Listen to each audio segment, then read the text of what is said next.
The information discussed on Talkin' Money with Jeff Tarbell is believed to be from reliable sources. However, no responsibility is assumed for inaccuracies. No statement made on this broadcast should be construed as a specific recommendation of a particular investment product. Views expressed are those of the speakers and do not necessarily represent those of CBS Radio. Use only as directed. Smiles, everyone. Smiles. And prepare yourself for... Show me the money!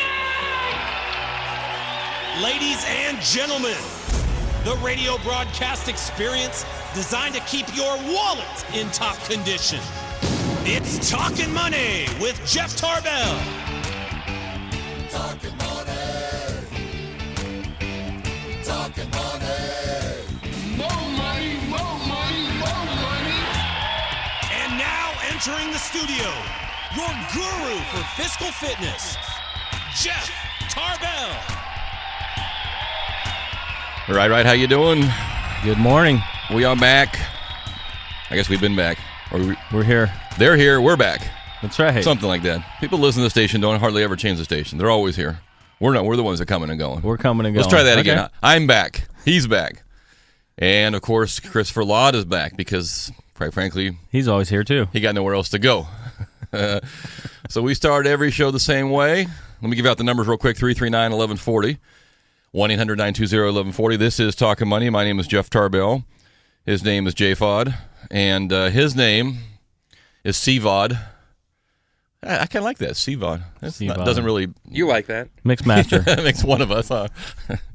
How you doing there, big boy? Doing good. Good. What's happening in your world? Well, today is, actually a couple days ago was the start of the college football season, but today is all the games, the big games, which I always get really excited for. And one of the faces that we might see today is Johnny Football, Johnny Manziel. So this is what's really funny about this whole situation. Okay. Everyone kind of knows that he took money for autographs, which is against the rules. It's kind of a dumb rule because it's his name. He should be able to do whatever he wants. But it is a rule. Yep. So the NCAA goes, investigates it. Apparently he took cash, so there's no... There's no canceled checks? There's no records of him taking money. Right. And so they ask him, hey, did you take money for your autographs? Nope. So apparently that's all you need to do. And what does this teach players that want to get paid for autographs in the NCAA? You know what? Make sure to take cash. Make sure to deny the whole thing. And guess what? You'll miss 30 minutes of of your first game. Yeah, and that's it. You get to warm up a little bit on your own on the sideline, then you go into the second half. And everyone knows that if you're a big time program, your first game is usually against a very small team, maybe like a Division I AA team, which has no chance of winning. They're going to be playing Rice, and everyone knows that's going to be a blowout. So, hey, you know what? Just sit down for a little bit. Yeah. Kind of a think about what you did type of thing. Go to your room, young man, for at least 30 minutes. So I've got a quiz question for you in just a second. Hold on to your earphones there. And I do want to say congratulations to, he's not my nephew, but he's my brother-in-law's nephew, Ian Book, who is now the sophomore starting quarterback for Oak Ridge up in El Dorado Hills, threw 3 touchdowns last night in his first game. Pretty cool for a sophomore starting on the senior team. So proud of him, and you probably might see that name throughout. You know, he's got a rifle of an arm. He has since he was 4. So he'll be taking that. Chris, I got a question for you. So we'll throw out a Chris Verlade only quiz question, but you can answer along at home if you'd like. So you're familiar with the bobblehead giveaway at baseball games? Yes. Okay. So they give away about 2.7 million bobbleheads a year, about 110 different varieties. First off, do you know why they do that? Why they give the bobbleheads away? To get people to come to the games? Average attendance increase is 4.8% increase in attendance over a season, which is a lot for a little piece of plastic bobblehead. But here's my quiz question for you, Chris. The number one this season bobblehead giveaway, they increased traffic to the arena, to the stadium, by 48%. And it was in Seattle. What bobblehead were they giving away? The Moose. The Moose. No, then I'm going to say Ken Griffey Jr. bobblehead. Ken Griffey Jr. bobblehead, yeah. So it was 48% increase in traffic. They went typical $20,000 on a Saturday, 20,000 people. 46,000 fans showed up to get the Ken Griffey Jr. bobblehead. Let me read you a couple more, because maybe you know some of these, Chris. I don't. So number 2 on the list was the Cincinnati Reds on a Wednesday. They had a 42% increase for a Todd Frazier bobblehead. Do you know who Todd Frazier is? No. Okay. Arizona Diamondbacks on June 8th had a 36% increase from Aaron Hill. No. Well, I guess they wouldn't have got any. So a lot of these they don't. It's almost like a Troy Bird bobblehead. Yeah, Like, nobody knows this nobody guy. knows who they are. How about, do you know who Dale Murphy and the Atlanta Braves are? Yes, I do know who Dale Murphy is. Okay, how about Joey Votto and the Cincinnati Reds? Yes, yeah. Okay, Paul Goldschmidt, who I do know at the Arizona Diamondbacks. Mike Lowell and the Miami Marlins. Lowell. Yeah, he's a pretty big deal. And Minnesota Twins, the Mauer and Morneau. Maybe is it Morneau? Morneau must be a hockey player. Morneau is first baseman for the Twins. Gotcha. And then Ryan Braun, Dante Bichette, and then Relish. I'm guessing that Ryan Braun was before he got suspended. It was May 26th. So it would have been right before that. I mean, literally right before. And what is the Kansas City Royals Relish? Rellish. That's got to be their mascot? Or you just got free relish with your dog. I'm not sure which. But anyway, so when they do a bobblehead giveaway, they're not just trying to be good to you. They're trying to draw at least 4.8% more people to the stadium. And the Kings did that for a while. Remember they had some different bobbleheads, or you had to go to the Carl's. That was a Carl's Jr. Giveaway. Okay, so I can't remember. Did you have to go to Carl's Jr. to get those? You had to go there to get them, and I remember seeing Carl's Jr.'s packed with people coming out the door to get in line for their bobbleheads. Did you have to buy any Carl's Jr. food, or did you? I'm sure that I think it was you buy a meal and you get a bobblehead. Yeah, so it works. We should start giving away bobbleheads at our office, John. We'll give away Christopher Laud bobbleheads. There you go. So we'll be good with that. See if we can increase attendance a little bit. What is your favorite bobblehead? Have you been, we'll throw that as a little text question. If you want to give us a call, 339-1140. This thing's got some weird note on it, so I'm not sure if this is working or not, Chris. I'm looking here at the... That means you're going to be ejected. Just Catapult. Hold on. Or you can text us at 441140 if you'd like to do that, too. What is your favorite bobblehead? Or who would you go line up for a mile at the Carl's Jr. or at the arena to get? Which bobblehead would you get? I think if there's anybody, maybe I don't know if I really have anybody that would be. Put it right on your desk and hit his head every once in a while. Maybe like a Muhammad Ali or his head. Bottle lot. There isn't any particular. I don't know if I was thinking. Chris? Who would you line up for? You just I got to have that bobblehead. Nothing that I could think of that I want to have, but the one I thought was really cool was the A's this year. They had a Coco Crisp bobblehead, but it wasn't the head that bobble. They have a dance called the Bernie where you lean back and you kind of just shake around, and so they had the bobblehead doing that. So that I thought. So the head stood still and the body shook, huh? That's pretty funny. All right, so we'll take if you got some ideas, 441140. You can text us. Who's your must-have bobblehead? We can throw that out there today. We've got a couple phone lines open. We'll try to get in some more calls. And got a couple people text me and say, you're not taking as many calls as you used to. And I said, we've had so many, guest things going on. We do just kind of try to get through them. But we'll make a concentrated effort today to do that. A couple things I want to bring up that are going on in the around me. I did spend 3 days in the Phoenix area this week, and our company is in the process of acquiring a small company in Phoenix, as that starts to begin to work its way through Phoenix and Scottsdale. And a couple notes. I decided this time we would fly down with my buddy who has his own small private plane.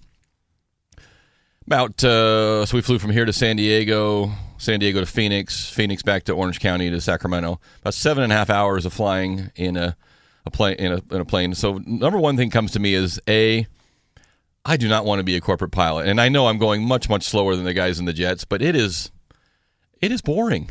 I mean, it is it's kind of like being a fireman, in which case it's like 25 hours of boredom followed by 2 seconds of pure terror. I mean, the takeoff and the landing is cool.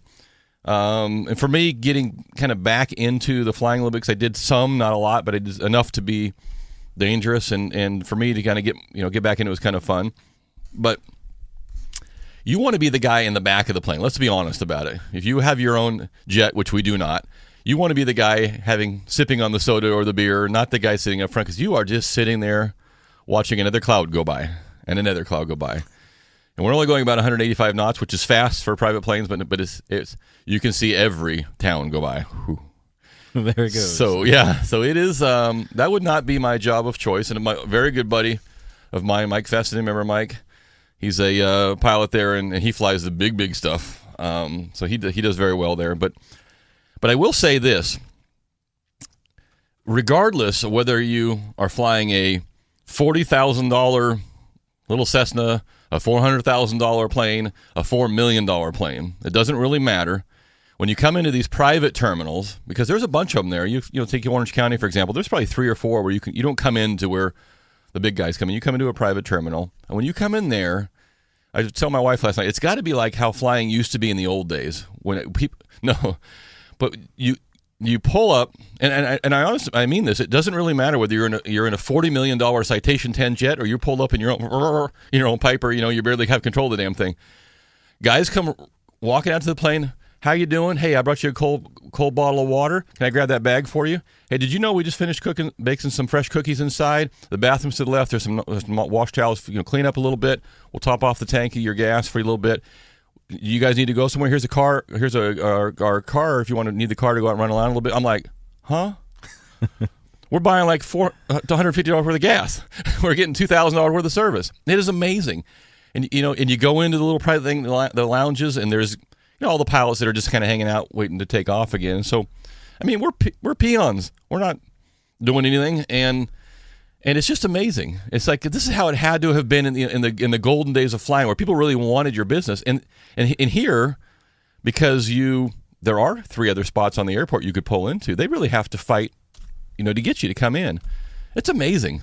I mean, it is absolutely amazing. The best part is when you're leaving and you just walk up and hi guys, and here's your invoice for your gas, and we put your plane in the hangar for a couple nights to keep it out of the dust and the dirt in Phoenix, and a couple $100, and we'll walk your bags back out. Take some water with you, make sure you're good to go. And there isn't, I didn't have to go through the rubber glove treatment and the other treatment, too. I was like, I'm walking through the window going, am I good? Put your arms down, idiot. We're not checking you. And you go, and it's just amazing. I mean, it is amazing. So you can see the allure of it. Now, we were on the very inexpensive end of that, and that's not inexpensive anyway. But you pull in, and it just some of these airports. Phoenix is an area that, to me, I cannot figure out Phoenix. I don't know why anybody would want to live there. I don't get it. And yet you pull into the airport. And it's like, so we were not at Sky Harbor, which is the main airport, which is a city unto itself. It is a major hub, and when you're flying a little plane through there, you realize that there's a lot of stuff going on. Playing dodgeball. Yeah. So, but you go to the Scottsdale airport, and Scottsdale would be considered, in parts of Scottsdale, the Atherton of our area, or Granite Bay. I mean, it's just whatever you attribute to be the very nicest area, And there are multi-million-dollar jets everywhere. I mean, just everywhere. And I even asked my buddy who's been there for a long time, I'm like, why? Why does anybody come here and stay? I don't get it. And he said, well, first off, you're here. There's monsoonal, it's 115 degrees and monsoonal moisture. So not only is it hot, it's sticky wet. And he said, that's about 3 months out of the year, 3.5 months out of the year, it's like that. And he said, 8.5 months out of the year, it's just, the weather's perfect. But there just isn't a damn thing growing there. And yet, every corner you go to, and I'm always very cognizant about water use, just because it's just a constant battle in California. Did we get enough rain? The lake's going down. Turn your sprinklers off. And you're driving down there, and you got to think, okay, if we have a problem here in California, the rain, and you drive by every corner, they got these massive fountains blowing, and they got to be, evaporating at the speed of light. And I'm like, where are they getting this water from? I don't get it. Probably from us. Because they're not putting it on the grass, because there is no grass. But anyway, I don't get the market, but the market is very similar to us. I mean, the Phoenix Scottsdale area is very, very similar to our Sacramento region in terms of, who the people are, what they look like, what they make, what their house prices are, all those things are very, very similar. It's a very, very similar market to Phoenix. And the one thing that they did in Arizona, which is a whole lot better than the rest of the country did, is they had a lot of speculation on house prices. We all did, but they had a tremendous, a lot of condos and a lot of small single family homes, a lot of investor speculation, and they were one of the biggest flare ups next to maybe Vegas and Florida. They did it different in Arizona. They just, I use the term, they just ripped the Band-Aid off instead of saying, oh well, we'll try to keep you in your house and we'll do this, or you left and they just screwed around and they didn't foreclose on the house. I mean, that wasn't it. They just, you're out. If you're already gone, we're taking the house back. If you're not gone, we're getting you gone. I mean, they foreclosed on everything. Just boom. It was done. So they hit bottom like a thud. And what's interesting is that the office that we were in, kind of the company that we're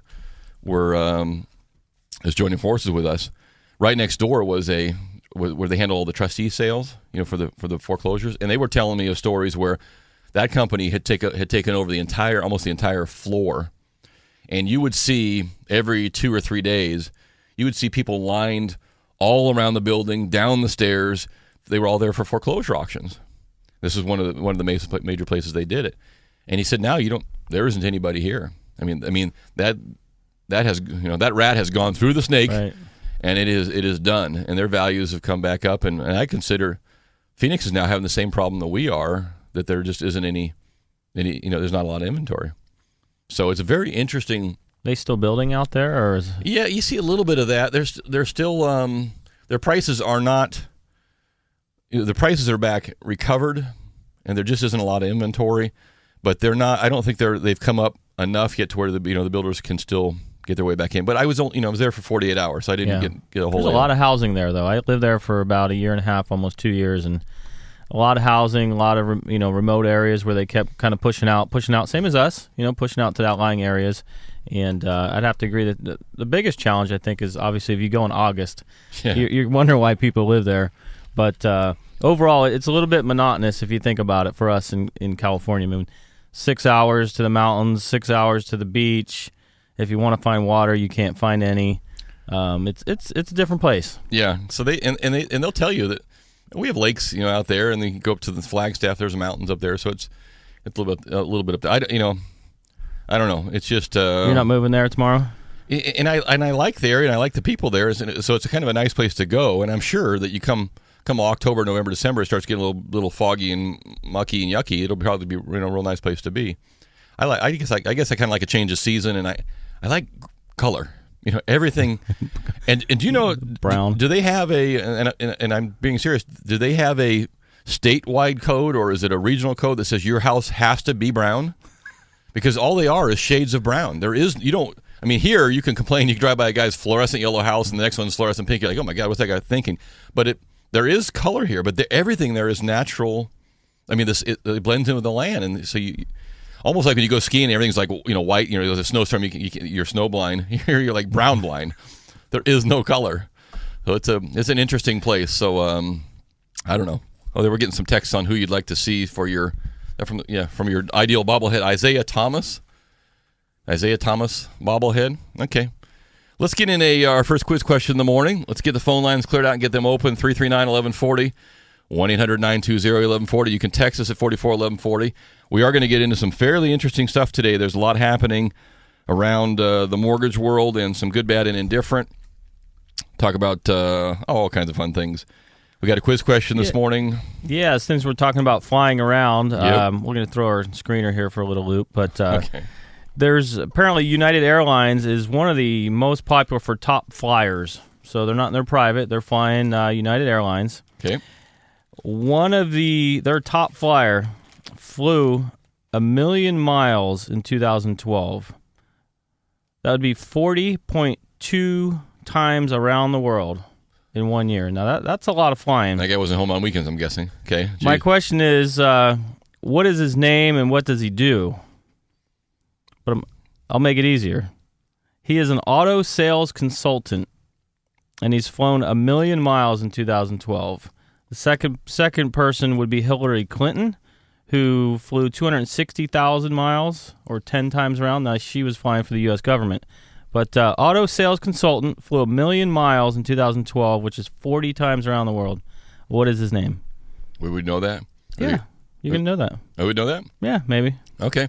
339-1140, 1-800-920-1140. The only auto guy I know is Lee Iacocca, and I don't know if is he still walking? Is he dead?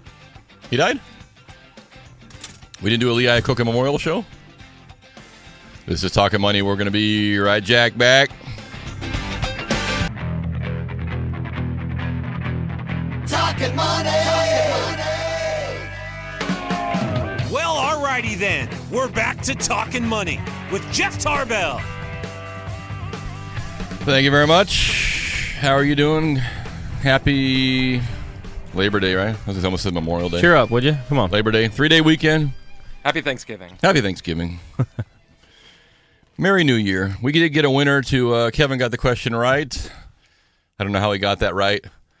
So this guy flew 1 million miles. So how many times around the Earth is 1 million miles? That might have been 40 times around the world. 40 times. I know. I'm sure he's wearing the socks that you purchased. Oh yeah, those compression socks. Uh-huh. Yeah, that's actually not a bad idea. So they're like pantyhose, but they make you look cooler. They do. Hey, I tell you, when we flew back from Switzerland, and I got off the plane, I mean, my ankles look like cankles. I mean, I looked like Hillary Clinton. They went straight down. Boom. They were swollen. And you have to get up and walk around a little bit. Yes. I got myself some designer leggings. It'd be great. So who was the answer to our million mile person? Tom Stuker. He's an auto sales consultant, flew 1 million miles. Now, when he flies, he's not going through all the check-ins and check-outs. There's a secret airline club. Ooh. So maybe you'll learn more about that as you fly around. A secret airline club? Mm-hmm. Okay. I don't know. I'm not flying 1 million miles. I will not know what Tom Stuker knows. Give out our phone number, 339-1140, because I want to get your thoughts on this, if you have any. So part of our flight down to San Diego was right on the edge of the Yosemite National Forest. And it looked like a storm had come in, because, I mean, it literally was so thick with smoke. It just looked like a huge storm was sitting over the valley. And I have to ask the question, because I don't know what the answer is, but in 2013, the state of California is going to budget $172 million for fighting fires. As of last night, they said they spent $45 million already on this fire, and it's a third out. And the question I have is, are we spending, are we throwing good money after bad? And what I don't mean is that, so I take the fire up there. It was up in Forest Hill, in that area there. It was down in the canyon. It was in an area there was absolutely nothing near it. Nothing. I mean, for miles and miles and miles the way it was going, there was just nothing, near it. And I'm not a firefighter, so I plead ignorance here. But my question is if a fire is burning in an area that doesn't harm anything or anybody, then could we be better off to just go to the nearest subdivision on each side of it, plow a line and clear it, and say, you know what, we'll wait for the fire to come to us if it does? Or do we have to spend $50 million putting out a bunch of burning trees that are not harming or hurting anybody? And the question I have is that if we never let a fire go, then we constantly put these things out. We just end up with a bigger and a bigger condition. It seems like every year. And so, I mean, in a natural world, the fire will burn itself out, and then that place won't burn again for 50 years. And yet we're spending hundreds of millions of dollars a year putting out fires. Certainly if you're in an area that's inhabited and got a lot of homes, we got to get it out. But if it's burning down a canyon and there's not a soul for 500 miles either direction, why are we putting it out? I mean, I don't understand what the benefit of what we're protecting, other than we're protecting jobs for firefighters. But I don't get what it is we're trying to save. Yeah, so I'm looking here, and it says that there's $172 million budgeted for firefighting this fiscal year. It's more than's been set aside in previous years, but costs exceeded the budget last year. The state budgeted $92.8 million last year, but the costs have hit $221 million, and fourth quarter expenses are still being reconciled. So here's my question for you, because I know that there are firefighters. Actually, I know for a fact that there's a number of firefighters that listen to the show because they're clients of mine and they call me all the time. What is the rationale for fighting the fire in Yosemite right now? Yosemite's a beautiful place. I love to see all kinds of trees and things, but you know what? And you could say, well, it didn't occur naturally. So they think now maybe some guys were growing dope up there and they caught it on fire. Whatever the reason, lightning hits it and catches fire in the middle of nowhere. Why are we putting that fire out? Because it gets so huge that it eventually will engulf areas that we can't control it, because we want to protect the natural forest because we like to go look at it. I mean, why are we doing that? In areas that are completely remote. Yeah, very remote. Now, we're being selfish maybe in one sense to say, well, it's going to take 50, 60 years for that area to grow back, and I'll be dead. So I want to see the area pretty while I'm here. But is that the best for the forest? I mean, I'm not a forestry person. I'm just throwing things out there. And I know there's people out here who are listening who know the answer.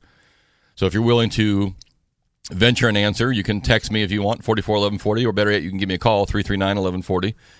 I mean, I know I have a lot of clients that work for CAL FIRE, and that's their job. They run around and they're probably doing real well this year. I get that. We're protecting their fire. I mean, we're protecting their jobs, which is one. But I'll throw that out there because I don't know the answer. And whenever I see them come on the news, and the one that struck me was kind of the one up by Forest Hill. They said, yeah, it's down in a remote canyon. Man, it's hard to get down there, and there really isn't anything down there. There's no roads. Then why the hell are we putting it out? Let it come back up the road. We'll meet you over here on the other side where all the houses are. When the fire comes over here, we'll put it out when it gets to us, if it even comes that far. I don't get it, and I don't get it. I'm sure I'm missing something because in most life I'm missing a lot of things. But if you can clue me in, that'd be great. 339-1140, 1-800-920-1140, or you can text us at 441140, and we'll take any of your calls or comments on that. You have any thoughts on that?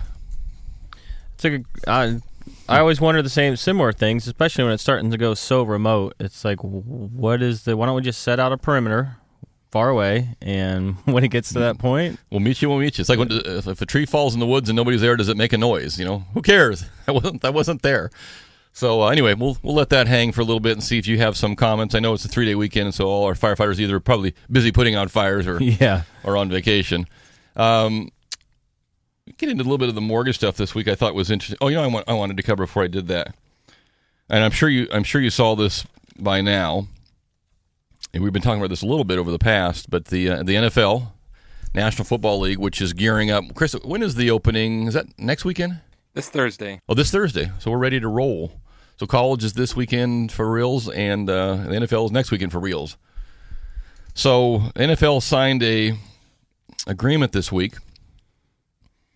$765 million plus legal fees will be paid out to 4,500 former players who were involved in lawsuits, kind of a class action suit.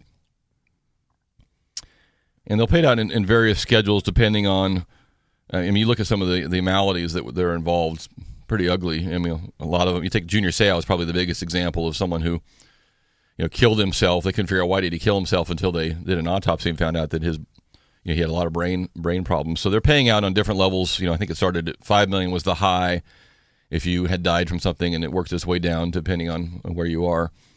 How they're going to finance this is $1.2 million is the annual cost to each team for the next 20 years plus legal fees. So you take a look at that and you say $765 million sounds like a lot of money, but for an NFL team to pay $1.2 million a year, I mean they're going to pay more than that, and they throw more than that and old hot dogs out. I mean it isn't anything. The guaranteed media revenue to the NFL through 2022 is $40 billion. That's just guaranteed money from media revenue. That doesn't include people showing up in the stadium. So there's a lot of money in the NFL. Question I have is so here's 4,500 former players that sued. What are they doing? What do the current players get? And maybe they have in their new world a new contract that's much better, and they have health care.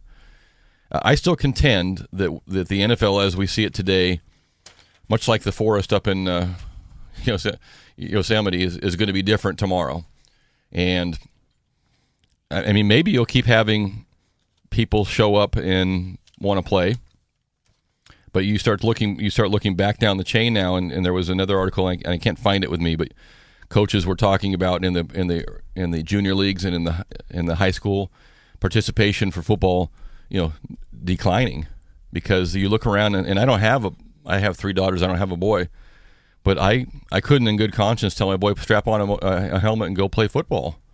I remember signing up for Pop Warner football as a kid 35 years ago. Having my mom take me into Kaiser, and you have to go through a physical, and the doctor said, well, which one of these knees don't you want to work when you're done? And I'm like, what do you mean? One of these will be blown out before you do this. And of course they didn't even talk about concussions, because concussions are just, I don't think they even to get up boy, I know you're drooling out your mouth. You're going to be fine. So all they talked about was knee injuries, but I don't know. It'll be interesting to see. I think that the NFL, maybe I'm totally out of base, but I think 20 years from now, the NFL will be different than it is today.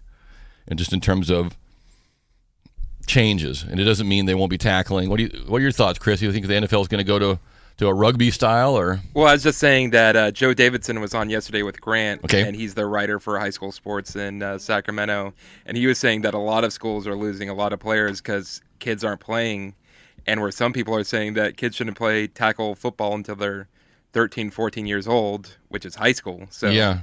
And they're saying that because of brain development, because of all the concussion talk. Yeah. So you get high school starting. I mean, if you're going into high school and you've already had 2 or 3 as Pop Warner, I mean that's kind of scary. Yeah. There's no question. So it'll be interesting to see. But $765 million. That's probably just phase 1 of that. That didn't include everybody. Got a couple people on hold here. Let's see. Kirk had an NFL comment. Kirk, what's happening? Hi, good morning. Good morning. Actually, it's more than a comment. It's really a question or two. And I'm a physical therapist and was an athletic trainer, so I have some sports medicine background, and therefore have worked with and treated several athletes with concussions and a variety of injuries. And excuse me. The intriguing question I have with this is that professional players, one would conceivably grapple with, is they understand the risk versus benefit. And when you come in, even as a high school athlete, you understand that there's inherent risk with the particular sports.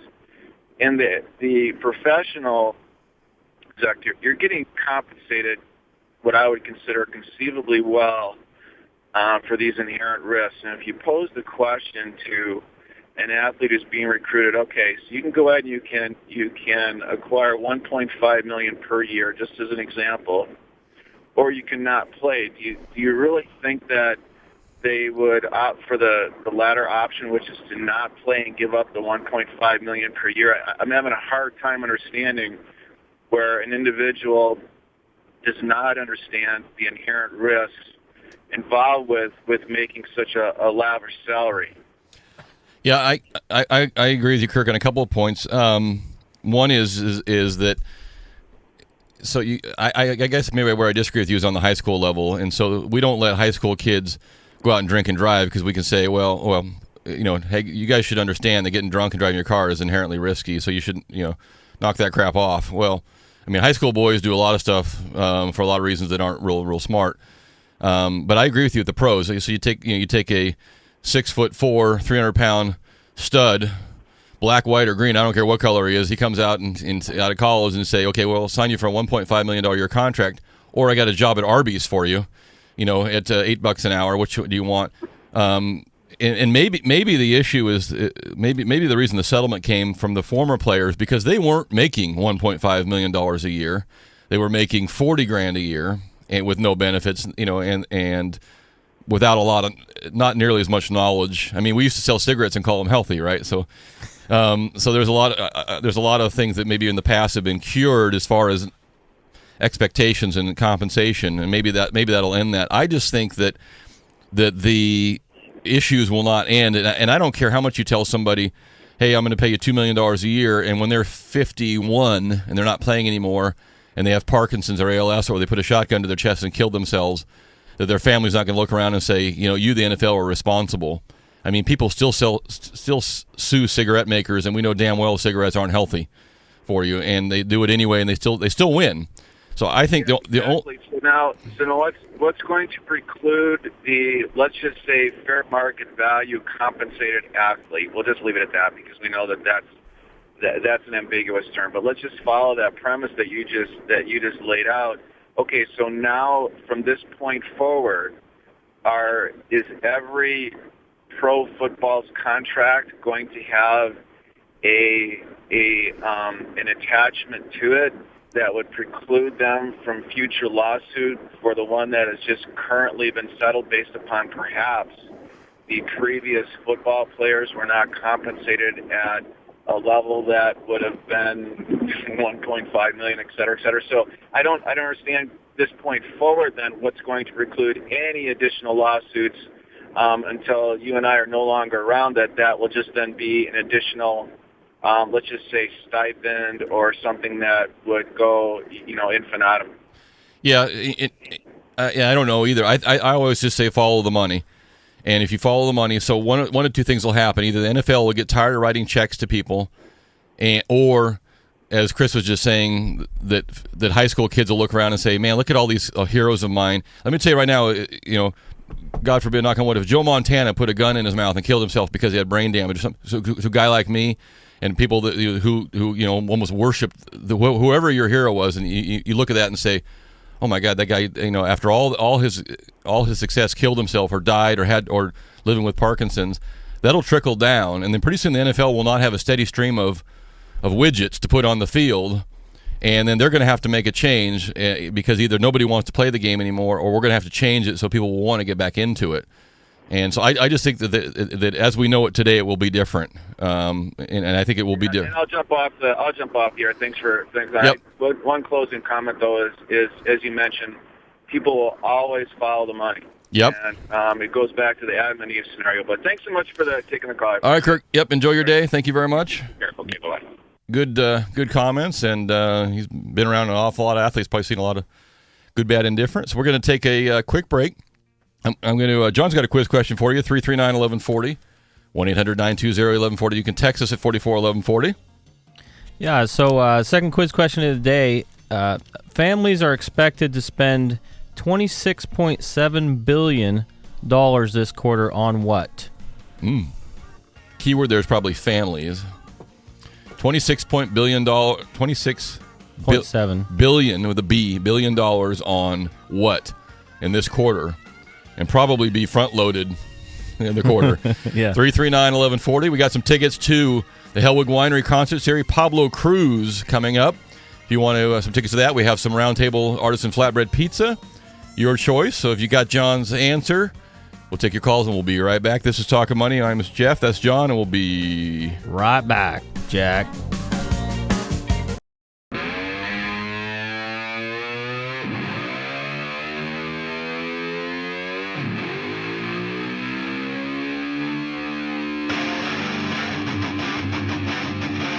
Talkin' Money.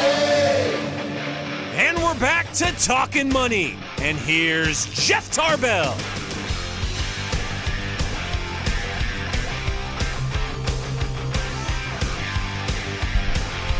little crew on a Saturday.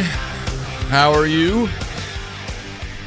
A long holiday weekend here. Yeah. I appreciate all the. I got a lot of calls, and there's a few people listening out there. Got a lot of people got the answer correct. Most of them were off the text line, so I'm guessing we picked a couple of those. And by the way, our phone screener said she wanted to give out a pair of tickets to the Hellwig concert series to Kirk, who called in a little bit ago, and I was going to put him on hold, and I just looked at the clock and ended it. So, Kirk, if you're still out there listening, give us a call, 339-1140.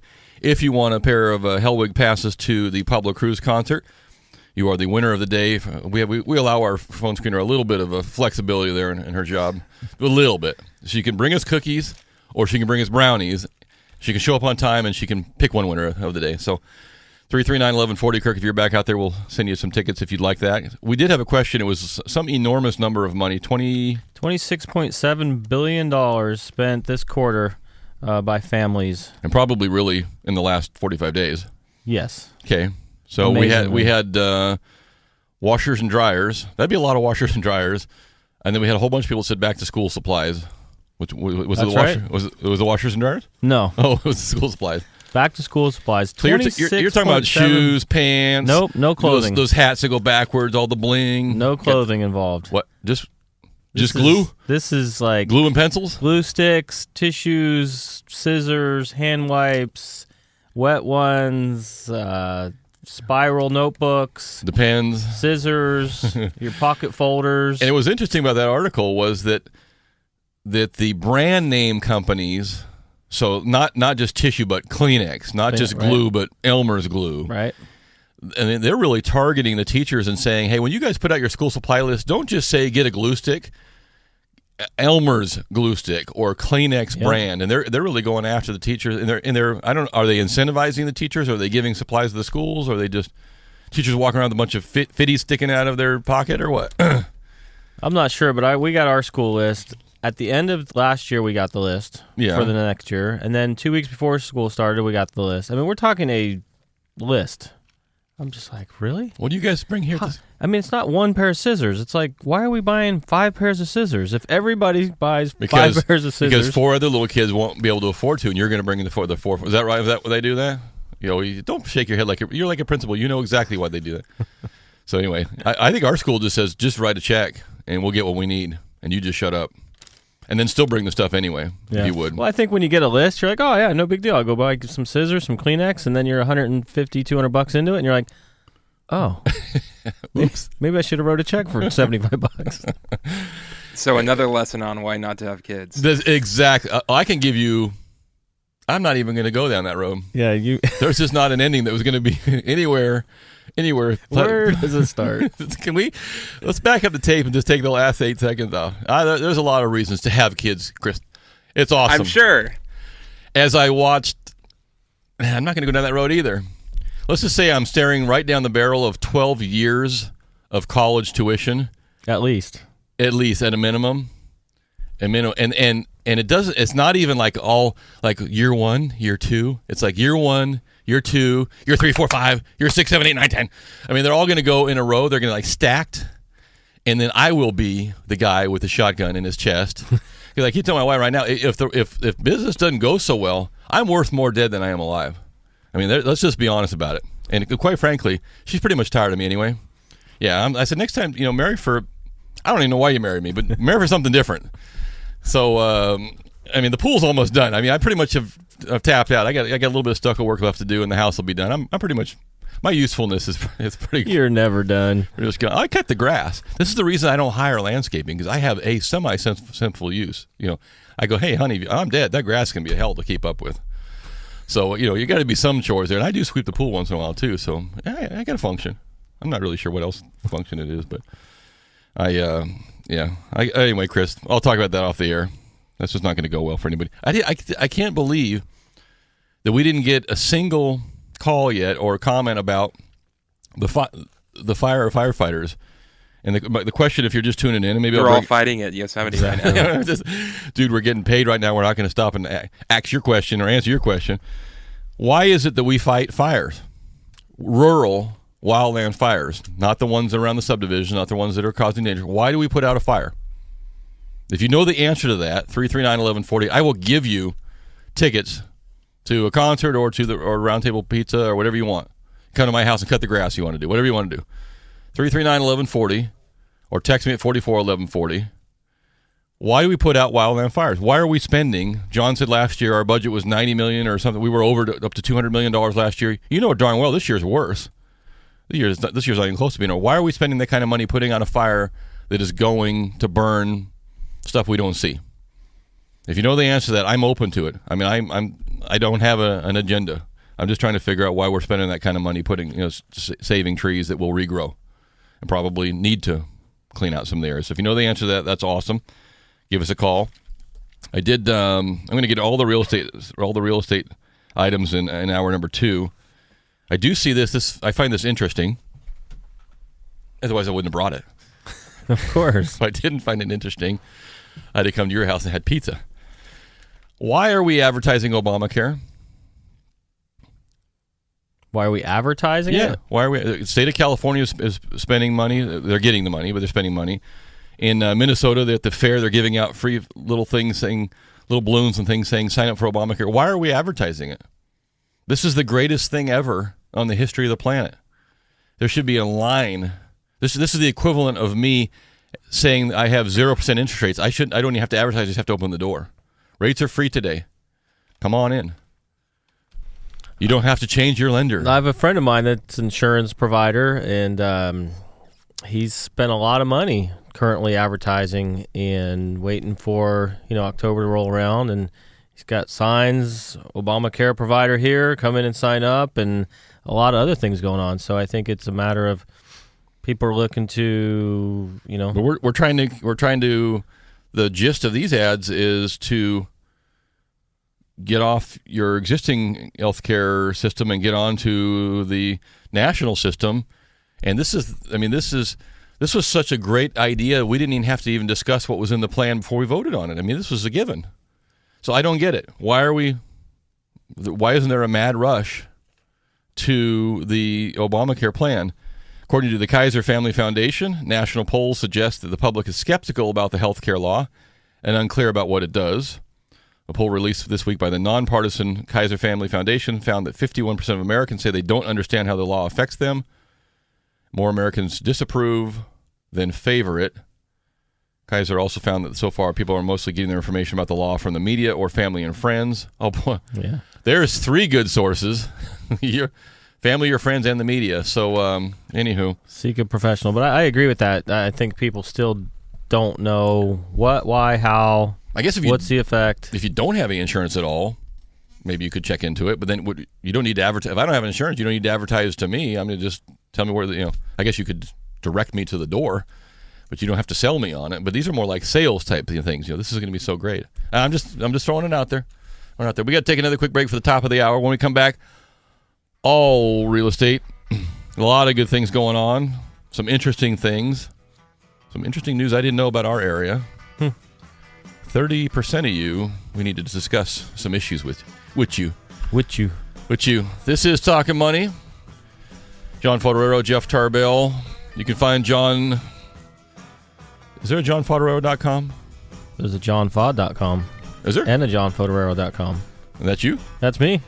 So that's easier to go, John, because there's a lot of E's and R's and O's. That's right. Yeah, so just go to johnfod.com if you want to find out about him during the week. You can do that. If you find out something that I don't know, give me a call. We'll use it on the air against him. We'll be right back.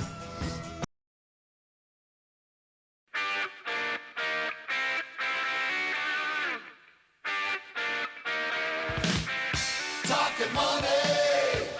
And the action continues on Talkin' Money with Jeff Tarbell.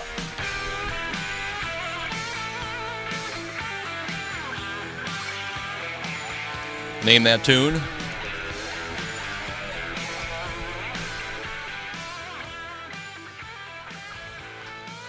Saturday night, high and dry. Well, Def Leppard, come on. You knew that. I knew that, Richard. Hey, welcome back. How are you doing? Phone lines open again, 339-1140. You can text us at 44-1140. This is hour 2 of 2. Talking Money, John Fod, or johnfod.com. Jeff Tarbell. JeffTarbell.com. Just send me a smoke signal. I actually won't be able to get the smoke signal because it's being masked. The line is busy. It'll be masked. The line is busy right now. I'm shocked that nobody's called in to either defend or refute why we should spend money on forest fires. I guess they're all busy doing forest fires, or they just don't care. Either way, $200 million is a lot of dough going out the door. I thought it was funny. We got a text from the 530, the person who answered washers and dryers. He thought I was giving him a hint because I did say those expenses are probably front loaded. I think he took that as a front load washer. So you're giving me way too much credit. not that creative at 9 o'clock on a Saturday, but I like the comment. In fact, you know what we'll do? We'll give the 530 some pizza if he wants a pizza, just for participating along, because I think that was fun. And washers and dryers. I'll make sure whatever our next quiz question is, the answer will be washers and dryers. So we'll give it to the 530 if he wants that.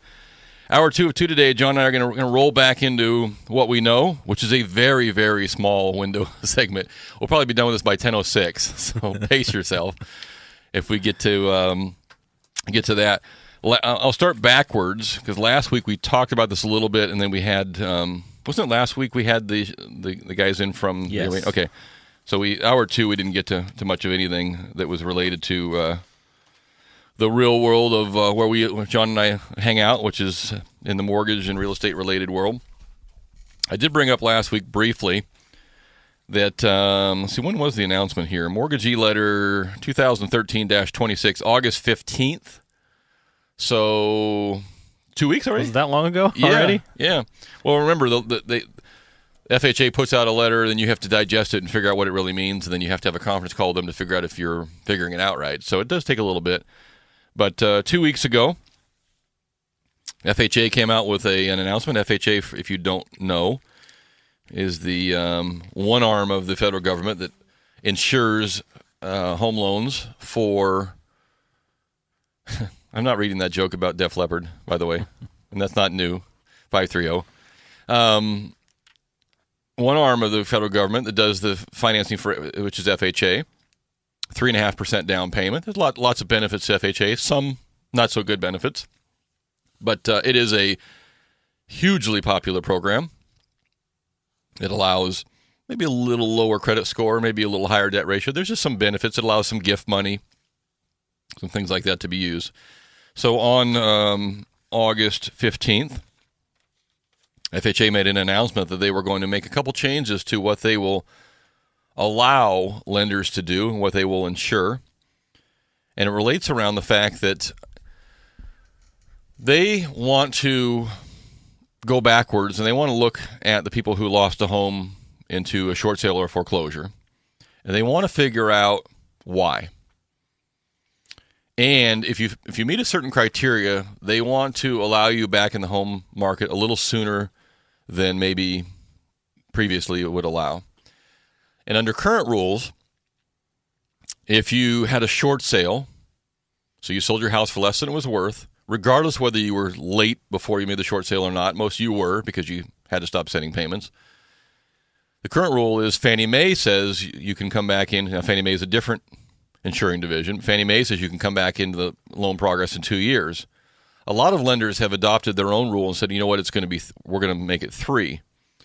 So some lenders will go right to Fannie Mae and sell a loan in 2 years. And some lenders will say, I don't care what Fannie Mae says. We have our own overlay, our own rule that says 3 years. And foreclosure is a little different. Foreclosure can be up to as much as 7 years for a true foreclosure. FHA has pretty much in the past said, we'll just kind of stick with the 3-year mark. And whether you do a short sale or a foreclosure, we want you to wait 3 years. So that's been the baseline rule. And for the most part, that's still probably pretty common. But FHA on August 15th came out and said, you know what, we want to take another look at some of those people that lost their homes anywhere from a year ago to, whenever. And we want to look and see if there was an extenuating circumstance. Not just, boy, John and I looked around, we both looked at our house, and John said, Jeff and I have the same model, and Jeff's house is just sold his house for $200, and I'm into my house for $3. I'm out of here. And I'm never going to get even again. So John just walks, short sells his house and leaves. That's not an extenuating circumstance. My wife leaves me. If you have 2 income and you have your income split, as much as that may not be your choice or her choice, depending on who pulled the trigger on it, that is not an extenuating circumstance. John's job is cut from 5 days a week to 3 days a week. Or his hourly rate's cut from $20 an hour to $10 an hour, or he loses his job entirely, or he busts a leg and he's off work for, so there's some reason where your income is down by, I think they're using the term 20%, right? 20%, right. 20%. So if you can document that you had a 20% decline in household income, then FHA wants to hear from you. And because what they want to know is was there really something that was beyond your control? Now, keep in mind that there's one little caveat that I picked up last week I didn't pick up initially, which was, so let's say John is married, because John is married, but John took out the loan on his own. His wife was not on the loan. Okay, his wife loses her job. Well, technically, for ease of purpose, they had a 50% decline in their income. They're both making even money, and now all of a sudden John's wife doesn't have any income anymore, and they lose their house. But John didn't qualify with his wife on the loan, and so that doesn't count. So it has to be the borrowing entity. So whoever the borrowers were, just you, the 2 of you, 3 of you, whoever was together, if you can document a 20% decline in income, you can get back into a loan after 12 months, a new loan after 12 months. Well, there's a big difference between a year and 3 years, looking down the way the prices are moving and the way rates are moving. Now, you have to have resolved the issue, so you still can't be in the same issue where, your income is, things have to be settled for at least a year, and back to a stable position. So that is the change that came out. A lot of people immediately said, "Oh, FHA is going to do subprime loans now, and we can do this, we can do that." They're pretty particular about what they want. They're not trying to, get people in who just walked away, and they're not trying to become a subprime lender, but they are trying to find those people that are out there who really had a hardship. A financial hardship. Financial, right. Yep, and allow them to come back in the market. So if that's you or you think it's you or somebody that you know, and you want to get back in the market. I mean, some people say, I don't want to do that anymore. But I think most of them do. I mean, I think people learned a lot of lessons over the last 3 or 4 years, I hope, and can get back in. So anyway, that's what happened with FHA, and I think that will be good for a small segment of people who really had a tough time of the go of it there. Right. Can document it, can show what they were making, can show maybe a letter that says your pay has been decreased or your time has been. So there definitely documentation is going to play an issue there, so that there is verification. Right. Now, a couple of questions. This only applies to a purchase, not a refinance. Divorce is not considered an economic event. And what else? Loss of overtime. Yeah, so you have to. That's another one that came up a little bit. My overtime stopped or my bonus quit. I was back to my base pay. Well, if you could show that the previous 2 or 3 years you were making bonus and commission income, so you kind of your loan was based on that, then that probably is okay. But if you had if you didn't have any history of bonus and that kind of continuing income, you just had 1 year they just stopped and you really weren't getting it anyway, you probably won't work. But anyway, it's an interesting idea, and I hope it helps a few people if they want to get back in the market. So we can talk about that some more if you want. You can jump in 339-1140 or 1-800-920-1140. You can text us at 44-1140 if you have any questions regarding that sort of a scenario. And speaking of being upside down, this shocked me a little bit. In the top 10 markets in the country of homes that are still upside down, this means there are more people that owe more than their house is worth still. Number 1 in the market is Las Vegas still. But number 9 in the market is Sacramento, California. 31.3, or roughly 1/3 of all homeowners in our market here still are upside down. And that surprises me a little bit. Yeah, that's a high number. Surprises me. On the one aspect, I guess if you're in the lending in the lending world and you say, boy, there's 1/3 of all the homeowners out there have yet to been even able to discuss doing a refinance. That's a lot of houses, a lot of homes in our market. The downside is they probably are very close to where the rates are coming back to them, so they're probably very frustrated because they've been at maybe 6. They saw rates go all the way to 3.5, and now they're trickling back up toward 5. You're like, now I have value. My equity's coming back, and so are the rates. But it's interesting that and Phoenix was number 2.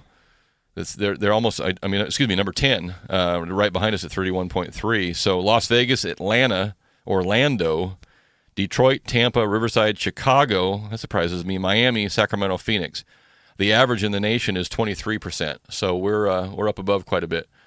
So I say to you, the 31.3% of you, 31.5% of you, that help is on the way, I think, meaning that the market continues to climb, although slightly slower than maybe you would expect in the past. I did see that July's sale activity was down a little bit from the previous month. So we are starting to see the net effect of a number of things happening. And I get these emails quite often from realtors that I correspond with, and they are asking me, Are you noticing anything different that's going on? And I am saying, yes, I am noticing. Every day. I am noticing things are a little different. I think a couple things have happened. One, prices have become a little bit higher, and maybe the sweetheart deals aren't quite as, attractive, although they're still very, very good. We still have an ongoing issue of not enough supply. And we have the third factor, which I think has been underreported, and that is that the sellers of their properties have got to a position where they are greedy. And greedy is probably not the right word, but they are getting to a point of maybe being unrealistic. And you start reading about the paper, there's multiple offers and people paying over asking and paying the cash difference. And if I'm a seller, look around going, well, damn, let's see, my house is probably worth $300. I'll throw it out at $350. See what I get. Well, it's okay to do that and dip your toe in the water, but don't lie to yourself. And don't convince yourself it's worth $350. And then you got a house that's sitting there and you're not getting any activity on it, and you're like, well, it's worth $350. Well, nobody said it was worth $350 but you. Right. So I think some agents are having a little bit of a struggle with their sellers now about and about what the real value of the home is. And then if you're a seller, and I think the sellers are having an internal struggle by themselves, and if you're sitting there saying, okay, I like my house, it's pretty nice. At $300, I'd probably keep it. At $350, I'd probably pack up. And you get an offer at $315, so what do? You're like, okay, well, it wasn't exactly the home run I was looking for. It's a very good price, but now I got to go find something else, and I'm not really sure what I can find. And so, if you don't move, the next person doesn't move. And I think that's what some of the feedback I'm getting from the realtors is like, they kind of threw the house out there to see what they'd get, and now they kind of not really sure that they want to move. So. And then you start adding, rates start climbing up a little bit, and you get a little bit of a combination of a few things. And I still contend that the economy is not as great as we had hoped. I mean, it's I still think there's a lot of people out there who are starting now to see the effects of their employers looking around and saying, coming next year, we've got these big healthcare changes. I don't still really know what that means to me. So how about if instead of hiring somebody else, we take these two people from full-time, we make them three-quarter time. We get them off the full-time. Or we only bring in two new half-time employees. So, not necessarily cutting the company expense. We're still spending X numbers of dollars, but we're going to spend it on 1.5 people instead of 1, because if we keep it at 1.5 people, we don't have to pay them all these other things. And in the meantime, you're trying to keep a job, and you're like, damn, I just went from $50,000 a year to 35, So there's a lot of that that's going on. A lot of shuffling. And more to come. And then you see job reports saying, more people got hired, but they didn't get hired as full-time. They got hired as part-time. They got time as flex workers, or they got moved back. So there's a lot of that's going to have an effect that we haven't seen yet as it stands. So anyway, if you got some comments on that, you're welcome to jump in, 339-1140, 1-800-920-1140, or you can text us at 44-1140. How many tickets to the concert did we give out? Okay, so we have some Hellweek tickets left to give. So Pablo Cruz is coming up September 14th at Hellwig Winery. Hellwig Winery up in Amador County. Is that a Saturday night concert series? Saturday. Yeah, Saturday night concert series. So if you want to go up to some Hellwig tickets, great time up there. Everybody who's giving me feedback who's been up there loves it up there. It's an outdoor concert series. It is great. Wine tasting, and they have some hors d'oeuvres and all kinds of things going up there. So it's great, and then we'll send you up there for free if you want to do that. 339-1140, and John's got our next quiz question. We had a large company that had a chairman resign, and their CFO apparently was found dead. And there's some speculation as to what happened and what was going on. So what is the name of the company that had a chairman resign partially over the death of a CFO? Yep. I don't think they're contending that he did anything other than maybe they just didn't get along, or I guess they don't know what. They don't know. So this company, a big company. Big multinational company, had their CEO step down this week over some discussion or some issue regarding the death of one of his co-workers or employees, I guess. Interesting. That company is huge, but they were having some issues over there too. So 339-1140, 1-800-920-1140. You can text us at 44-1140. This is Talkin' Money. John Fodorero, Jeff Tarbell. We're going to be right back.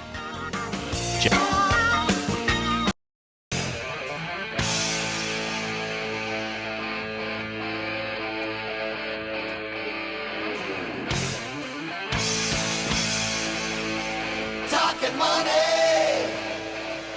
And we're back. It's Talkin' Money with Jeff Tarbell.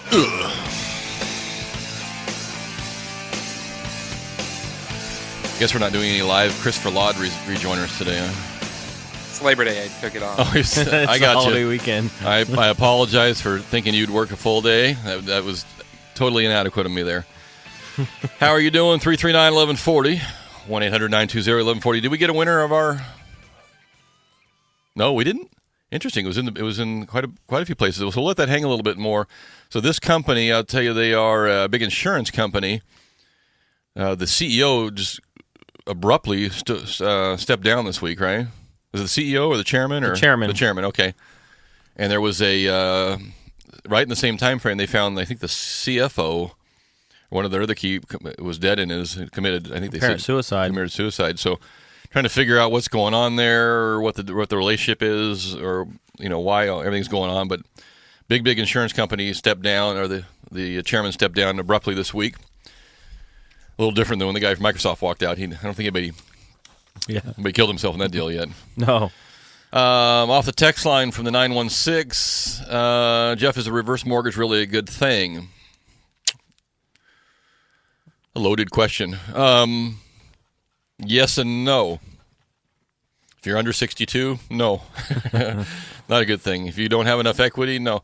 Yeah, the reverse mortgage is probably one of the most misunderstood, misrepresented, falsely accused loan products that I've ever seen. And partly because in the past, and I mean, 15, 20 years ago past, it was a horrible product. I mean, it really was. I don't even know all the details other than the horror stories I hear where you basically gave up title to your house. I mean, it was just bad. Right. In the early stages. Bad, expensive, all the way around. Yeah. Wasn't good. Yeah, and that legacy has stuck with it.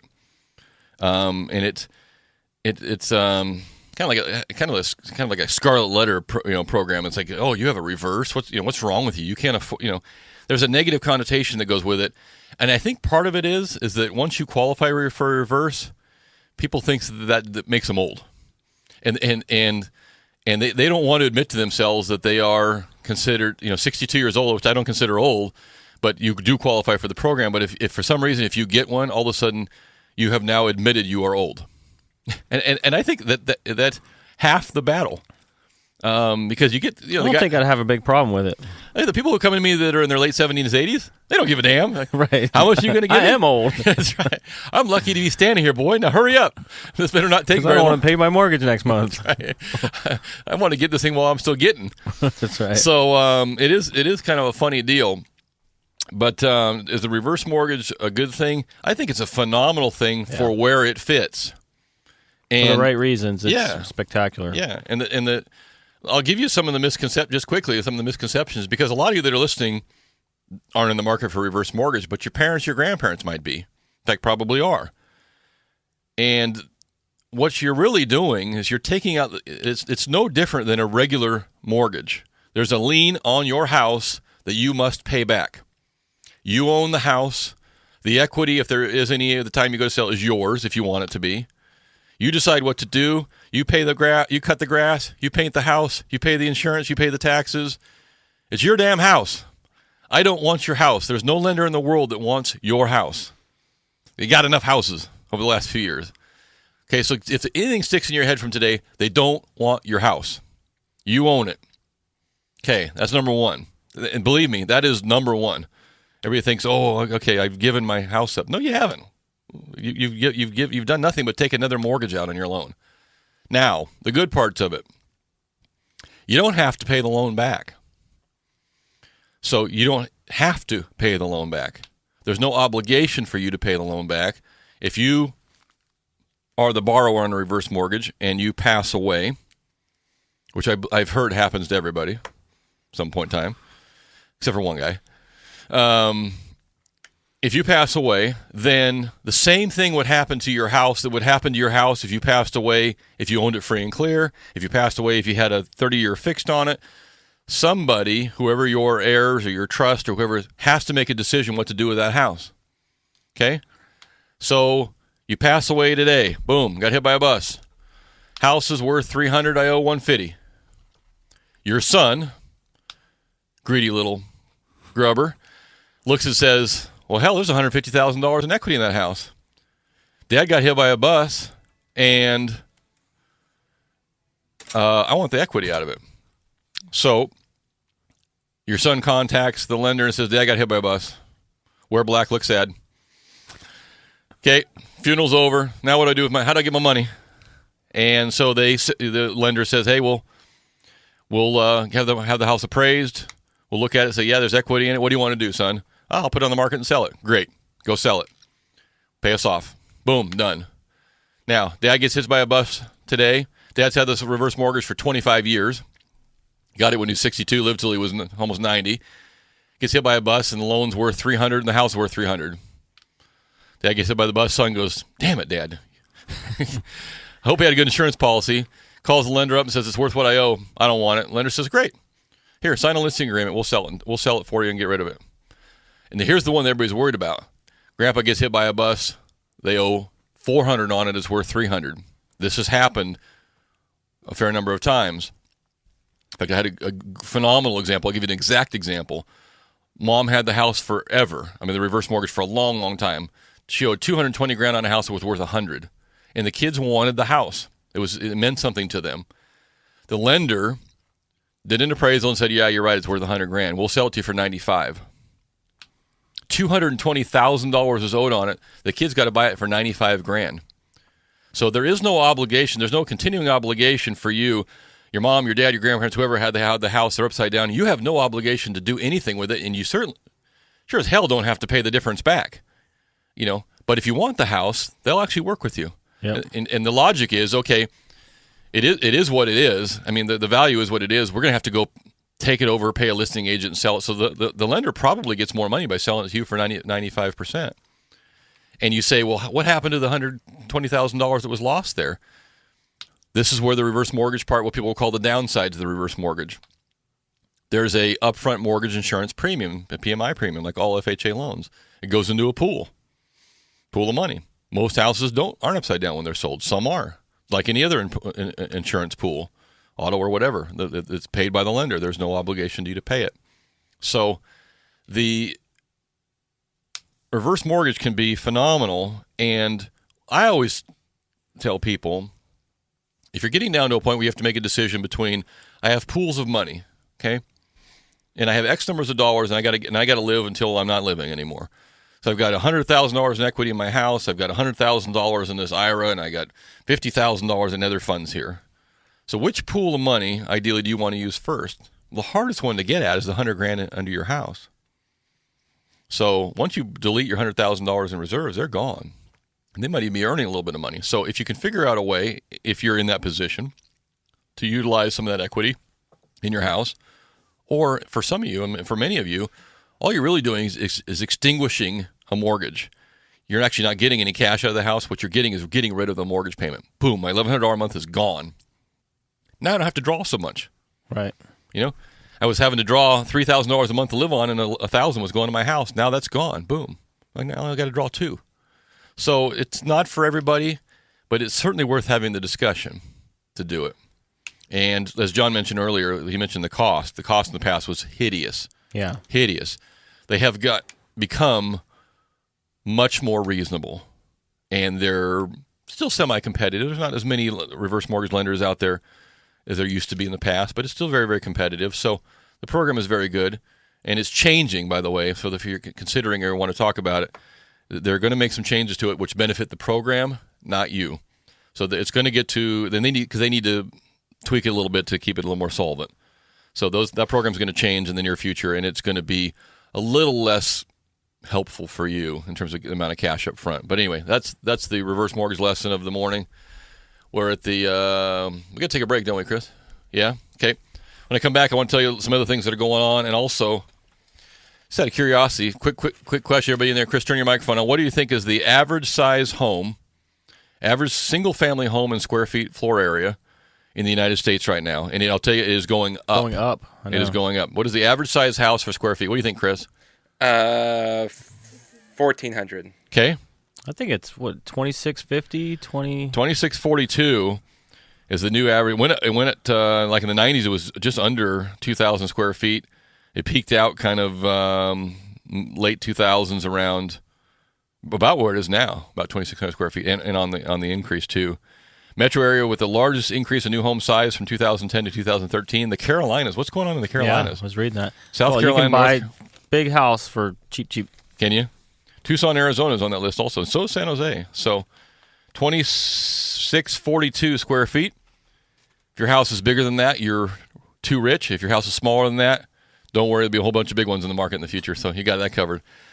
Here's our quiz question in the morning, 339-1140, 1-800-920-1140. You can text me at 44-1140. We got one more pair of tickets left for Pablo Cruz. We got some artisan flatbread pizza at Round Table Pizza. What do you got? If you want to find a golf tour player while they're out on tour at a restaurant, Hooters, maybe not. Okay, John So, Daly, definitely. John Daly, yeah.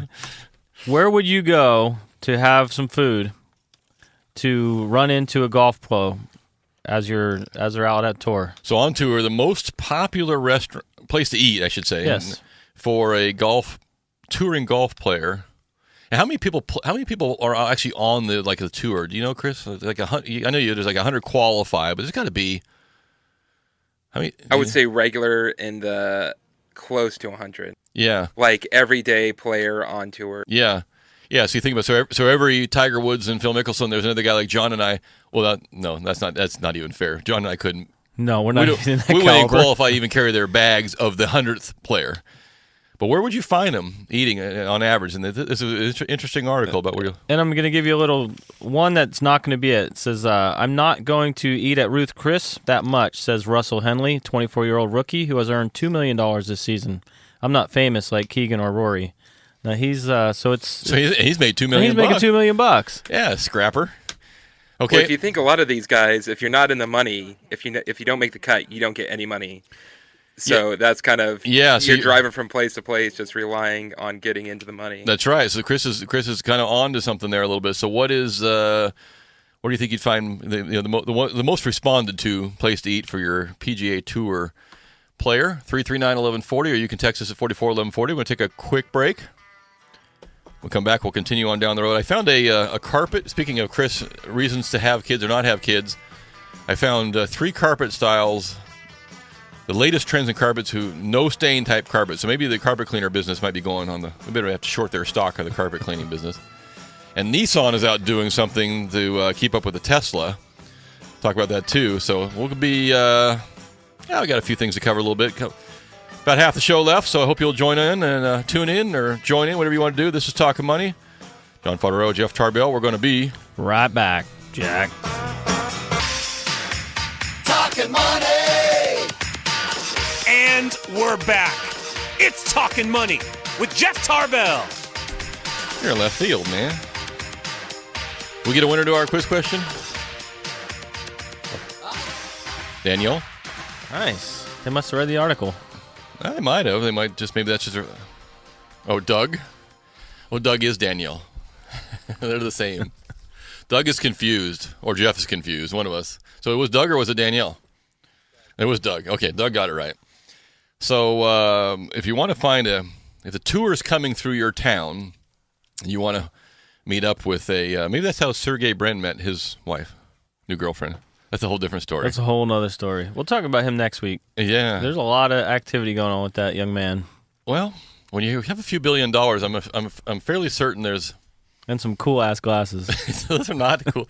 I like this comment, like putting a Segway on your face or something. That was funny. We'll talk about that next week. But, I got to imagine that if you own half of Google, that there's a fair number of attractive people vying for your attention. But anyway, that's a different story. I was getting here on the... So if you're looking for a young stud PGA Tour person, you don't want to hang out at the Ruth Chris, Ruth Chris, right. Okay. So when in doubt, Chipotle. Yeah. Chipotle? Chipotle. If you want to find a tour player, go to Chipotle. Is that right? That's where they're hanging out. You do get a lot of food there, and it is a good value. And Chris was, as Chris alluded there before the break, I don't know if that was on the air or off the air, but these guys don't get. So if you're like a Tiger, or I wish we had Mastracco around, but I'm sure that your top. Of course, what do you think? Maybe your top 10 guys, do they get like an appearance fee? So regardless of what, they get paid to at least show up. Oh yeah, definitely. Okay. So if you're not one of those guys, then you are driving your own car, your own bus, your own plane, and you're renting your own house. And so even though the guy made $2 million last season, he may have made that in 2 tournaments. I mean, you really do well in a couple of tournaments, you get some big paydays. Otherwise, you could go 10 weeks, 15 weeks, no pay. That's like being in the mortgage business. It says there's more than 250 golfers this year competed on the PGA Tour. Ooh. So they're zigzagging across the country. Yeah. So I guess 100 qualify for probably the weekend. Maybe a little bit less than that, and then 250 out there slugging it away during the week. Yeah, that's more than I would have guessed. So there you go. If you want to meet your favorite golf pro, or you want to introduce yourself to him or her, I guess it'd be him. This is PGA. Chipotle. There you go. You got it. Or as my 10-year-old calls it, Chipoodle. Real poodle served in every bite. That's right. Don't do that to me again. Speaking of your poodle, these are you about ready to do a little home remodel? Just bought a new place, or maybe you're thinking about selling your place, or call Jeff. He's got a lot of experience. I have got a boatload of stuff you can have, but what I didn't, I don't think I put a lot of effort into our research for the carpets. So the carpet industry quite competitive, and they're looking for what they call the adult-proof carpet. I call kid-proof. So here's 3 names you should keep your eye out for. Actually 4 names you should keep your eye out for. Every one of these is pretty much advertising that if you spill something on the carpet, and it won't stain your carpet. So Indulgence, a solution-dyed nylon. Berkshire Hathaway, which is our buddy Warren, uses R2X. That one sounds cool. I got some R2X. You got R2X in your carpet? You're missing it. Indulgence makes me think you would just want to throw stuff on it. Indulgence makes it sound like a bonbon company. R2X, a stain and soil treatment unveiled in 2001 that injects a chemical into the fiber from its top. That sounds old. It's old news. Stainmaster, a clear dye that has a negative charge against the nylon. So something hits it and it actually repels the thing. Sounds pretty cool. And the latest one is doing over $1 billion in sales. The company's Smart Strand carpet uses a material called Triexta, Triexta, first introduced in 2009. The plant-based polymer is soft and has built-in stain protection, and it's our fastest-growing product ever. $1 billion in sales of one carpet brand. So write it down, Triexta, if you're looking for carpet. And go ask your carpet guy. I'll take the Triexta brand. He's going to look at you cross-eyed like you are, like us, idiots. But you will know, hey, they did $1 billion in sales last year, dude, so find me the Triexta or the R2X, one of the two. So if you're in the carpet cleaning business, look out. You're screwed. You're out of business pretty quick. I don't know if they have that at Home Depot or not, but we'll see. Other notes of obscurity here. I thought this was interesting. Nissan and Toyota, the Prius and the Nissan Leaf, your 2 hybrid-type vehicles, not faring so well in popularity now that there are brands like the Tesla and other cool all-electric cars are coming out. So Nissan has made a decision they're going to go a completely different direction in terms of trying to lead the pack. So instead of just getting a bigger battery or something else too, Nissan is coming out with, by 2020, did you already see this article? What do you think Nissan wants to have their car do? Drive itself. Drive itself. The self-driving car already in production, or in testing, I should say. And what do you think the biggest hurdle to a self-driving vehicle is? Well, I mean, one of the largest issues they're having with self-driving cars, at least getting them approved to be on the road. The driver falling asleep. Nope. It actually comes down to the insurance. And one of the issues they're having is who's going to, not necessarily who's going to insure it, but who's at fault if a self-driving vehicle crashes? Now, I say if your name's on the pink slip, that'd be you. I would think that's a good idea. But the self-driving car, theoretically, is smarter than we are, or has a quicker reaction time. So if John and I are riding our motorcycles and we slam into one, are we at fault? And this is the issue they're having, is trying to determine, how do you insure these things, and how do you assign liability, and all those good things too. So the self-driving car, already in, as you guys know, I think Google's had one for a while. Yeah, and actually Sergey, that we were talking about earlier, he's predicting within 5 years they're going to be all self-driving cars. Among the technical challenges for automakers seeking to develop a fully autonomous driving are developing the low-cost, reliable sensors that will see around the car. And Nissan's goal of developing a self-driving car for sale by 2020 is consistent with forecasts from technology and other industry executives. A few U.S. states have passed laws making it legal to test self-driving cars on public roads, but before high-volume sales consumers can begin, automakers, regulators, and insurers will have to sort out who will be liable if a self-driving car gets in an accident. So there you have it for the self-driving car. Guess we're back on the carpet business now. Scott, welcome to Talkin' Money. How are you doing? Doing great. How are you? Thanks. Let me guess. Are you a carpet cleaner? I am not. Okay. I do dabble in the sales of the product. Okay. So there you go. So if I walked, hold on a second. I got to grab my cheat sheet. What did I do? Okay, here we go. So if I bring up the names R2X, Stainmaster, Triextra, or Indulgence, does that mean anything to you? Yes, they do. You're dealing with basically nylons on the first one, then Triextra is a hybrid, as you were mentioning, with the plant coming from plant-based technologies.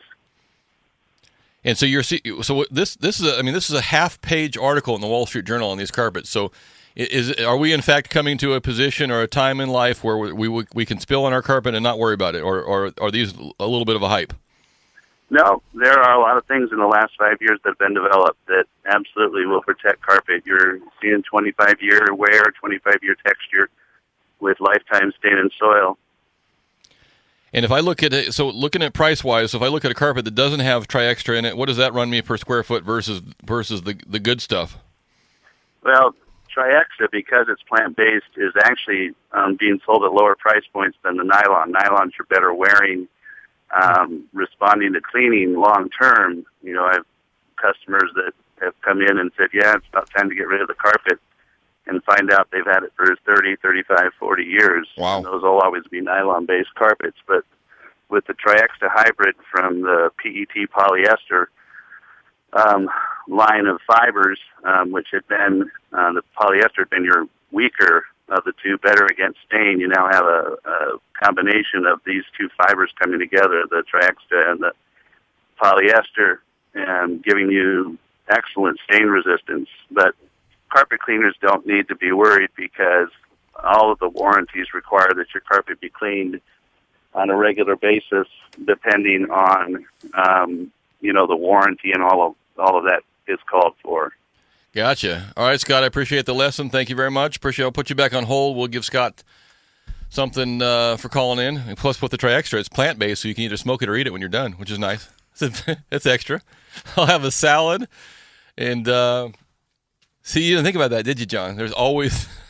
No, that was very far from my mind. That's what you get for the Chipotle comment. Throw you off. Okay. Let's see. Go ahead. What do you think? What are you looking at there? Chris, you can take Scott's information, too. We'll get him out something. I'm just reading about Sergey as far as the self-driving vehicle. Okay. All right. So, it's talking about human cars are more dangerous, too. Sergey's saying that these are going to come out within the next 5 years. And I'm assuming, like you're saying, as far as the liability, but with all these different, what they call LiDAR, the using lasers and pulses of light to detect and drive these things, are saying there's way more responsible than us human beings. It's got to be. It's just... Because we ain't so bright. Well, here's the question. In California, we love our cars. Do you want to get in your car and have it drive you somewhere? I mean, I guess here's a question: if you are just completely hammered drunk, do you get a DUI if your car's driving for you? What if you just sit in the back? What if you pour a beer in your tank? It won't go anywhere, Richard. There's all the questions, but I liked to drive my car. Right. So I guess if you were in like just nasty traffic, you just hit the button and say, here, follow the other guys and get me to the office. I'm just going to read the newspaper. Do something about it. All kinds of questions coming out, so we'll have to... Well, yeah, because then you're sitting there going, well, if my car's driving, can I text? Sure. That's the whole purpose. Maybe you just can't... I don't know. Well, I guess we'll have time to figure it out, but not a lot of time if you figure it by 2015. So, that... What's that? 1 minute? We just got only started. 10:54. That's not the real time. Oh. By the time that comes out of your mouth, it's already like 50... There's like a 6-hour delay on this. It's already tomorrow with you around here. That music means we got to go. You can find us during the week if you'd like. There's a Talkin' Money Facebook page where we post these shows and other comments and things you can win during the week if you'd like. You can find John during the week at johnfod.com. You can find me at jeff@jefftarbell.com. Or you can give us just both the finger and tell us shut up and get off the air, which is about what Chris is doing. That's right. So enjoy your 3-day weekend. Stay out of the smoke. Don't light any more fires. I guess John and I wouldn't put any out either. So just let them burn. We're on. Let them burn. I'm going to go smoke my carpet. I'll see you guys next Saturday, everybody. Be cool. Aloha. Talking money.